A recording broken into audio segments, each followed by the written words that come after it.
Well, good morning. From a back-flipping gymnast, whoa, to a man pulling a car while walking on his hands. This year's Guinness Book of World Records Day, as you can imagine, just as eventful as ever. Talent from around the world smashed all kinds of records for the 18th annual celebration today. In China, you see a man balancing on his hands, pulling a car for roughly 165 feet in just 1 minute and 13 seconds. That is the fastest time to date. I don't know how many other people have tried it. Tyler, or Ty So Fly Phillips, 21-year-old from America, broke the record for the most consecutive cars jumped on a pogo stick. There he goes. He bounced over 5 black cabs over in London. And a man in Morocco did 12 one-legged backward somersaults. That's crazy, in 30 seconds. Wowza. Artwork by the late Mexican artist Frida Kahlo has set a new record for highest price paid for a painting by a Latin American artist. Her 1949 painting, Diego and I, sold at auction for $34.9 million. It is her final self-portrait. The second person in the painting depicted on her forehead is Kahlo's husband, muralist Diego Rivera. They divorced in 1940, 11 years after they got married, only to get married again that same year. The last time Diego and I sold was at Sotheby's in 1990 for $1.4 million. Wow. Quite the markup on that one. And what are strangers if not friends you just haven't met yet, right? A Thanksgiving tradition continues for 2 former strangers who met in 2016 after an accidental dinner invitation. I love this story. So Wanda Dench thought she was sending a text with a dinner invite to her grandson.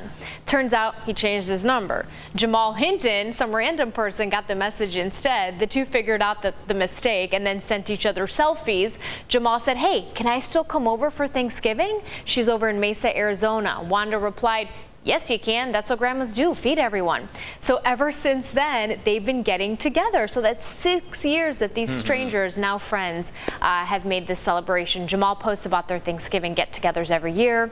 He posted a picture of himself and his girlfriend along with Wanda and her late husband, Lonnie. By the way, Lonnie passed away last April, so I'm sure she's glad to have the company. Yes, what a beautiful friendship. You know, I remember when we first covered this like 5-6 years ago. It was a really sweet thing. I never thought that this thing would last this long. This is great. Keeps on going. Well, now you know that they weren't doing it just for publicity. Absolutely. They genuinely just did it. And we love it. You can tell by that hug. All right. Well, get ready to say bye-bye to Staples Center. Well, the name at least. The Los Angeles home of the Lakers, Clippers, Kings will soon be known as Crypto.com Arena. It just rolls off the tongue. Well, this is because Crypto.com is coughing up the dough, paying $700 million over 20 years to rename the building. The new name is scheduled to take effect Christmas Day, but of course it might just take us another 20 years to actually get used to it. And then they'll change it. If ever, right? Yeah, and then they'll change it again. Gabby Petito's family has started a foundation in their daughter's name, saying they don't want this to happen to anyone else. So it has been about 2 months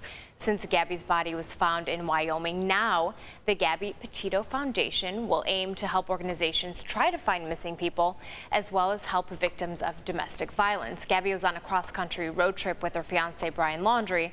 When he returned home without her, he was named a person of interest, but his remains were found in a Florida reserve. Petito's family is now calling for a nationwide alert system for people ages 18 to 64, similar to that of an Amber or Silver Alert.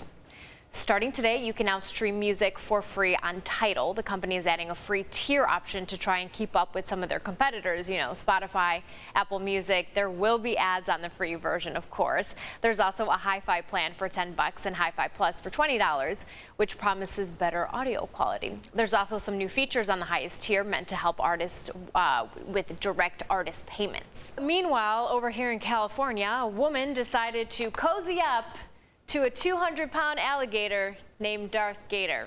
Here you go. This is Darth. I've got photos with him throughout his whole lifespan, but he got me this time. I tried to hold him and he said, "Nope."